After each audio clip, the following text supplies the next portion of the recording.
a hablar sobre el rol que ejerce la criminalización del comercio sexual en la salud de la población, de los trabajadores sexuales, y también voy a hablar sobre por qué esto es importante para la forma en que diseñamos política criminal. En primer lugar, les voy a presentar algunas herramientas teóricas de la socioepidemiología que conceptualizan el derecho como un determinante social de la salud de una población en particular. En segundo lugar, les voy a compartir los resultados de varios estudios en los que socioepidemiólogos y epidemiólogas trazaron en distintos países una relación causal directa entre la criminalización del comercio de sexo y resultados negativos en la salud de trabajadores sexuales.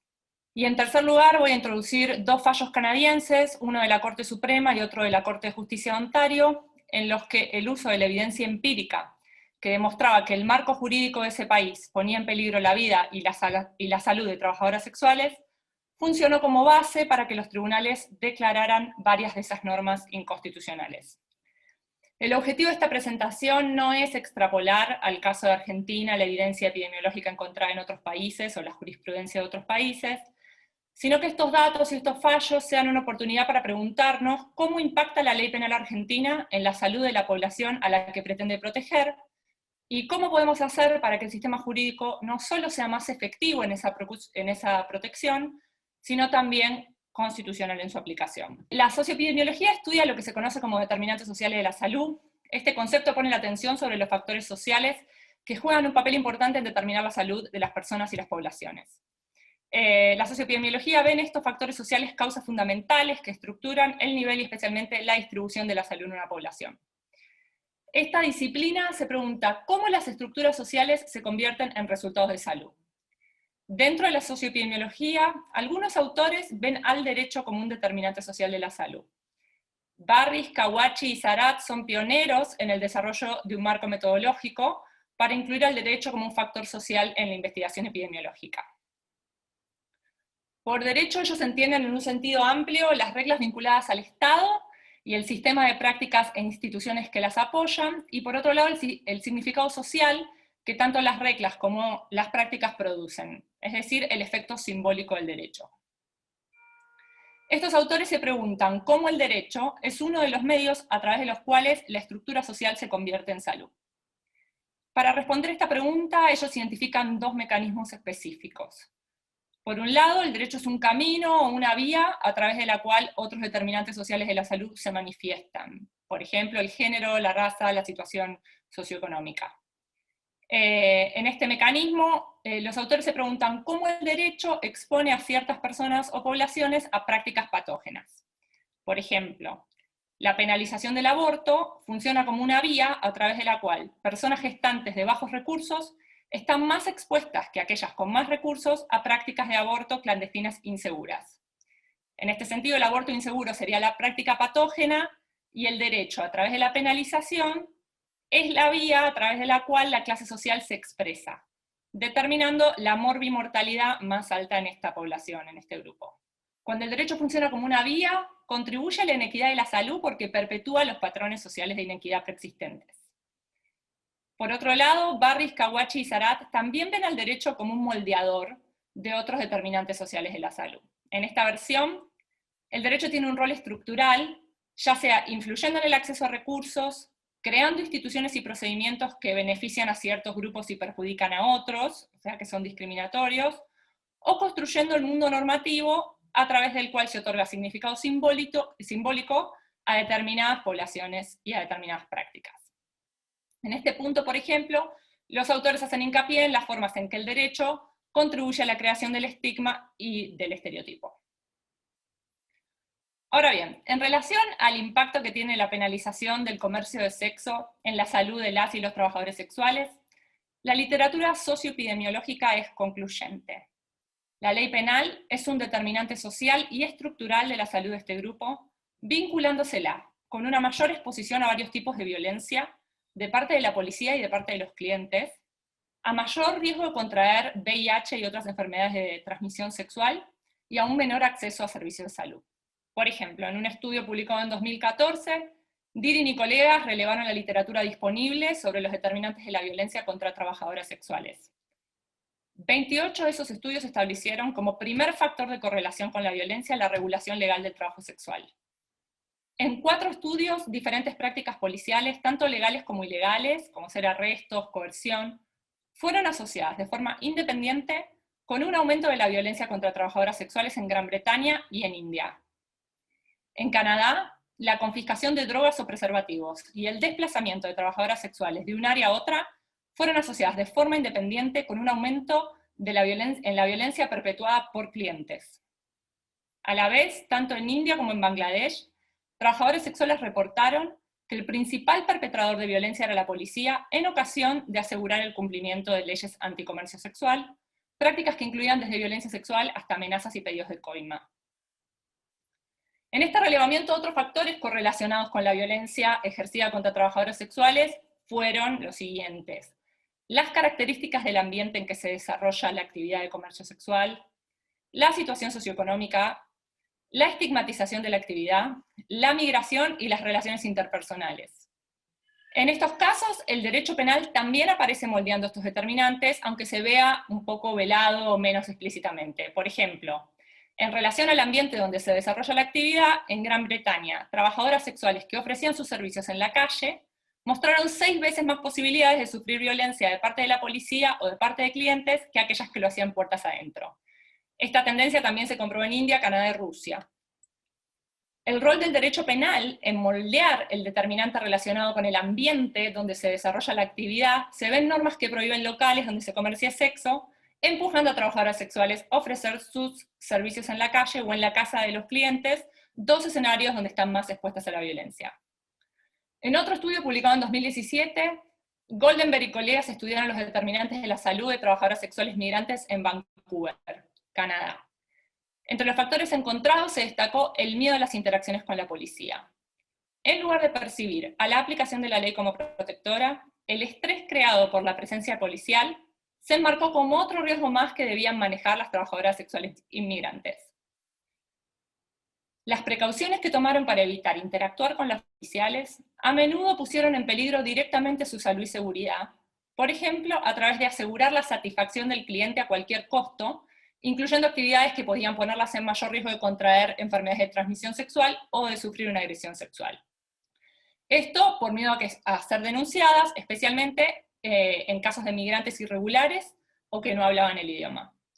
La relación entre la criminalización y el mayor riesgo de contraer VIH también se comprobó en un estudio publicado en 2015 por Futter y colegas, donde se relevó la literatura publicada sobre los determinantes de contagio de VIH en esta población. En 14 estudios se identificó que la presencia policial es un determinante estructural del contagio desproporcionado de VIH en esta población.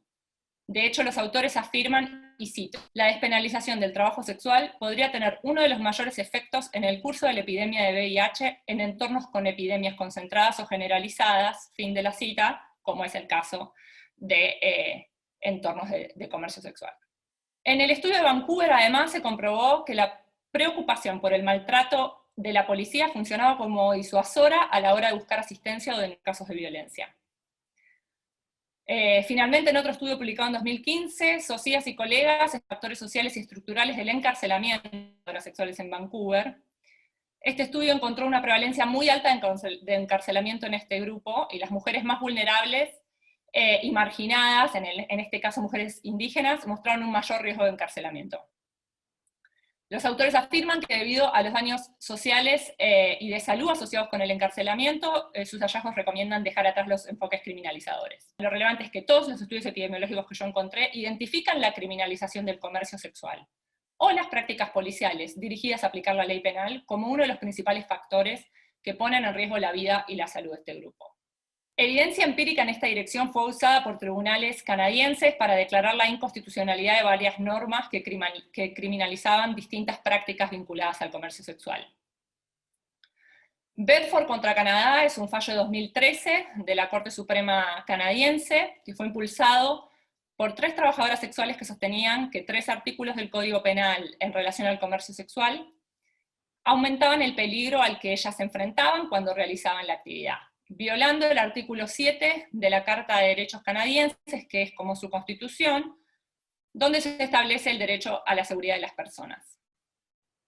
En particular, los artículos bajo análisis tipificaban o ser encontrado en un burdel, los beneficios de la prostitución, es decir, obtener una ganancia económica de la prostitución ajena, circunstancia que en Canadá no se aplicaba solo a los considerados proxenetas, sino también, por ejemplo, a guardias de seguridad, recepcionistas, contadores, y comunicarse en público con fines de obtener servicios sexuales. Los donantes argumentaron que estas restricciones ponían en riesgo su seguridad y su vida al impedirles implementar ciertas medidas de seguridad, tales como contratar guardias, desarrollar la actividad puertas adentro y con otras personas, desarrollar la actividad siempre en el mismo lugar, o conocer cara a cara al cliente antes de pautar el encuentro. En el caso, se presentó un expediente probatorio de más de 25.000 páginas, con un gran volumen de estudios empíricos, informes de la sociedad civil, artículos de periódicos y legislación. Incluso varios expertos testificaron en la Corte y fueron interrogados por la Fiscalía en distintas instancias. La Corte utilizó esta evidencia para confirmar el fallo de instancia que afirmaba que las normas penales violaban el derecho a la seguridad de la persona. El tribunal dijo que las normas penales bajo no representaban una mera de la actividad, sino que imponían condiciones peligrosas para el ejercicio de la actividad, y de hecho expresamente impedían que trabajadoras sexuales pudieran tomar recaudos para proteger su salud y su vida. Me interesa focalizarme en un aspecto del argumento del fallo que tiene que ver con el examen de proporcionalidad que aplica la Corte. Como muchos otros sistemas jurídicos, el sistema canadiense aplica un examen de proporcionalidad para determinar si la violación de un derecho está justificada vis a vis la protección de otro derecho. Este examen consiste en preguntarse en términos generales si el objetivo de la norma bajo análisis es legítimo, si los medios que implementa la norma son usados para lograr ese objetivo, es decir, si logra el objetivo que se propone, si es eficaz, y por último, si el impacto que tiene la norma es proporcional, es decir, los beneficios que se logran superan a los costos que produce. Utilizando la evidencia empírica aportada, la Corte canadiense estimó que si bien los objetivos de la norma eran legítimos, en algunos casos ese objetivo era el orden público, en otros era prevenir la explotación sexual. En muchos casos, en muchas de las normas, los medios no eran los adecuados, y en todos los casos el impacto era desproporcionado. En este sentido, el tribunal afirmó que el efecto de las leyes de impedir que trabajadoras sexuales tomaran medidas que aumentarían su seguridad y posiblemente salvarían sus vidas, superaba el potencial efecto positivo de proteger el orden público o prevenir relaciones de explotación. La Corte dijo, y cito, el Parlamento tiene el poder de regular, pero no a costa de la salud, la seguridad y la vida de las trabajadoras sexuales. Fin de la cita. Por eso, la Corte suspendió la aplicación de estas normas por un año y ordenó al Parlamento que redacte nuevas normas de una manera que no infrinja los derechos constitucionales de este colectivo. Sin embargo, en 2014, el gobierno conservador de Stephen Harper sancionó una nueva ley donde penalizó la compra de sexo, tipificó como delito las acciones de terceros que se beneficiaban económicamente de la venta de sexo, penalizó la publicidad de la venta de servicios sexuales y otorgó inmunidad procesal a las personas en situación de prostitución por considerarlas víctimas. Esta normativa fue llevada a los tribunales este año en el fallo Anwar de la Corte de Justicia de Ontario. Lo hicieron dos dueños de un servicio de escorts que habían sido imputados por recibir un beneficio económico de la prostitución ajena, por haber contratado servicios sexuales y por publicitar servicios sexuales. En ese caso, en Anwar, el tribunal estimó que la ley antipublicidad era inconstitucional por violar el derecho a la libertad de expresión, y que la criminalización de contratar servicios sexuales y de recibir un beneficio material de la prostitución eran inconstitucionales por violar la seguridad de la persona. En línea con lo afirmado en Bedford, en Anwar el tribunal resaltó que trabajadoras sexuales, en particular las que están en la calle, corren un alto riesgo de ser víctimas de violencia física, y que la ley penal les impedía tomar medidas de seguridad que reducirían ese riesgo. El tribunal además dijo que las normas estigmatizan el trabajo sexual, lo que tiene importantes consecuencias negativas para la salud física, psicológica y emocional de las trabajadoras sexuales. Este fallo es reciente, así que la cuestión no está cerrada aún. En los próximos meses veremos si llega a la Corte Suprema y cómo decide pronunciarse el tribunal. Lo que me interesa marcar de esta jurisprudencia es la idea, en el fondo jurídica, de que el derecho es un determinante, si el derecho es un determinante social de la salud, el impacto que la criminalización de distintas prácticas relacionadas con el comercio de sexo tiene en la población de trabajadoras sexuales es un dato crucial, no solo para desarrollar política criminal efectiva, sino también constitucional. En relación a la situación de Argentina, y como mencioné al principio, el objetivo de esta presentación es poder preguntarnos sobre el impacto que tienen nuestras normas penales en la salud y la vida de trabajadoras y trabajadores sexuales, y por qué o cómo esto es relevante para el diseño de normas e intervenciones estatales. Yo no encontré estudios estrictamente epidemiológicos basados en el contexto argentino, sí encontré varios estudios empíricos, realizados principalmente por antropólogas, el trabajo de Deitch, de Varela, donde se estudia críticamente prácticas judiciales y policiales, y también encontré varios informes de la sociedad civil, tales como Amnistía o Amara. Entre otras cosas, estos trabajos indican que en Argentina las normas penales exponen a trabajadoras sexuales a violencia policial y de clientes, y refuerzan un estigma preexistente que a menudo las disuade de buscar atención sanitaria oportuna. Eso como mínimo. La conversación sobre qué debería hacerse en Argentina para revertir esta situación es compleja, debe recibir una respuesta multidisciplinaria, y no es el objetivo de esta presentación agotarla de ninguna manera. Pero sí me interesa compartir con ustedes algunos puntos que creo que son importantes para tener en cuenta a la hora de abordar la discusión. En primer lugar, como se desprende de la presentación, creo que es importante la generación de datos empíricos que permitan conocer con precisión hasta qué punto la criminalización del comercio de sexo en Argentina es un determinante social de la morbimortalidad de trabajadoras sexuales, especialmente en el colectivo de trabajadoras sexuales trans y travestis, donde la morbimortalidad es significativamente más alta. En segundo lugar, creo que es importante explorar intervenciones estatales preventivas y no punitivistas para atacar aquellos factores que determinan la vulnerabilidad de algunas personas por sobre otras de ser explotadas sexualmente o de ser víctimas de trata. Esto porque estudios empíricos encontraron una correlación entre, por ejemplo, factores socioeconómicos, adicción a las drogas e historias de abuso, con una mayor vulnerabilidad a ser víctimas de explotación y trata. Esto no significa que potencialmente cualquiera no pueda ser víctima de trata, pero la criminología crítica feminista nos enseña que no todas las personas, y especialmente no todas las mujeres y disidencias, estamos igualmente expuestas a ser víctimas de explotación y de violencia. En este sentido, un análisis interseccional de los factores que hacen posible que algunas personas sean víctimas de trata y otras no, resulta urgente para pensar soluciones desde el derecho. Por ejemplo, el caso de cupo laboral es un buen ejemplo de este tipo de políticas.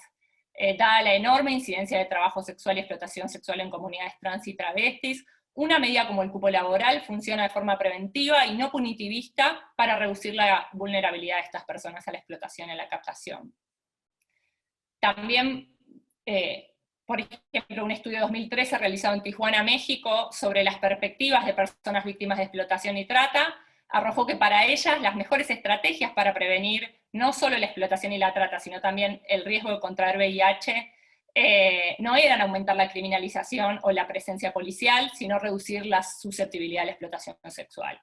Y esto a través de proporcionar apoyo social y económico, capacitaciones impartidas por pares, acceso a recursos de prevención de VIH, apoyo psicológico y acceso a tratamientos eficaces contra las drogas. La implementación sistemática de este tipo de programas puede tener un impacto enorme en la reducción de la incidencia de explotación sexual y trata de personas en la Argentina.